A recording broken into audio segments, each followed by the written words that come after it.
দ্রোণ সেই ভিক্ষার ঝুলিতে যখন হাত দিতে যাবে, দেখে এক দানাও ভিক্ষা নেই।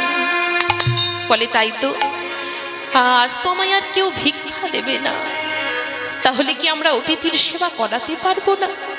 ধরামা চিন্তা করছে, আমরা কি আজ অতিথির সেবা করাতে পারবো না?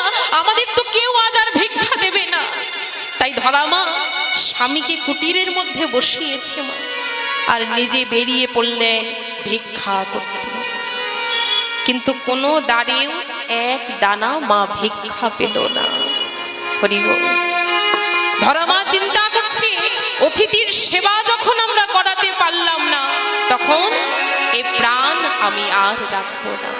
তাই মা আমার চলেছে যমুনার প্রাণ বিসর্জন দিতে।